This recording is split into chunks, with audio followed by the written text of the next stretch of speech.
असते आणि ते कोणी बनवलेली ते मी तुम्हाला थोडक्यात सांगते. JSW एस्पायर हे 2019 मध्ये कडमेश्वर तालुक्यामध्ये अस्तित्वात आले. त्यांनी आमच्या शाळेमध्ये सुद्धा एक चिल्लर बँक प्रस्थापित केलेली आहे.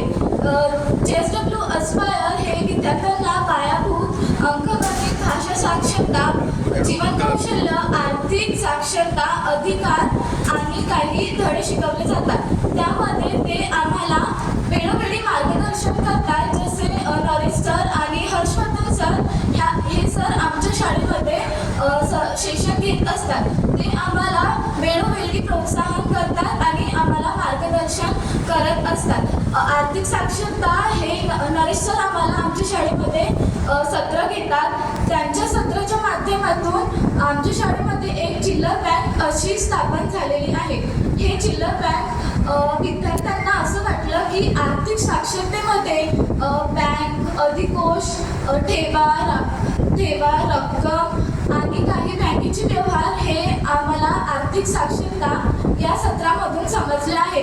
विद्यार्थी आर्थिक साक्षरतेच्या सत्रामधून प्रभावित झाले आणि त्यांना असे वाटले की आपल्या शाळेमध्ये एक चिल्लर बँक स्थापित झाली पाहिजे. म्हणून आपले विचार विद्यार्थ्यांनी बालपंचायत समोर सादर केले. बालपंचायतलाही हे त्यांचे विचार पटले आणि त्यांनी हा प्रस्ताव समोर नेण्याचा प्रयत्न केला. म्हणजे आमच्या शाळेतील मुख्याध्यापिका रंजना टीचर त्यांच्यासमोर हा प्रस्ताव त्यांनी स्थापित केला.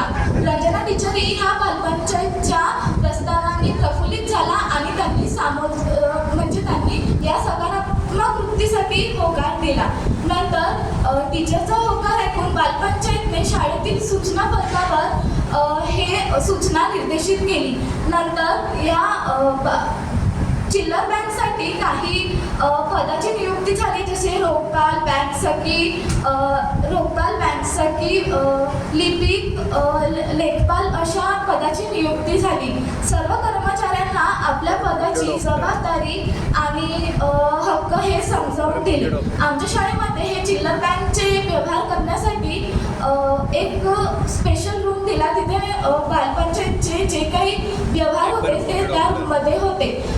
असंच करता एक उद्घाटन दिवस हा नेमण्यात आला. म्हणजे चिल्लर बँक उद्घाटन दिन हा नेमण्यात आला. त्यामध्ये काही प्रमुख पाहुण्यांना सुद्धा आमंत्रित केले होते. शाळेतील सर्व शिक्षक वृंद आणि मुख्याध्यापिका आणि गावकीय प्रशासकीय सगळ्यांना आमंत्रित केले होते आणि काही विद्यार्थी मित्रही सुद्धा उपस्थित होते. चिल्लर बँक आपल्या शाळेमध्ये स्थापित झाली हे विद्यार्थ्यांना चाहूल लागल्यावर त्यांना एक उत्साह झाला की आपले केव्हा खाते चालू होते. मग सगळ्यांनी आमच्या शाळेमध्ये सगळ्यांनी पासबुक खोलले. आता आमच्या शाळेमध्ये चिल्लर बँकमध्ये 14,720 रुपये हे आमच्या बँकमध्ये जमा आहेत. चिल्लर बँक हे खरंच उपयुक्त आहे हे तुमच्या सर्वांच्या लक्षात आले असेल. कारण की आज आपण जे पैसे जमा करतो ते आपल्या भविष्याचा आधार आहे हे सगळ्यांना माहीतच आहे. कारण जे आपल्या घरी सणप्रसंगी जेही आपल्याला पैसे मिळतात, जसं पोळा, दसरा, दिवाळी या सणामार्फत आपल्याला जेही पैसे भेटते ते मुले खाऊसाठी खर्च न करता आपले ते पैसे चिल्लर बँकमध्ये जमा करतात. ते पैसे ते आपल्या उपयोगी आणतात. म्हणजे जसं परीक्षाची फी किंवा आपले शैक्षणिक साहित्य आणि काही आपल्या इतर गरजा भागवतात.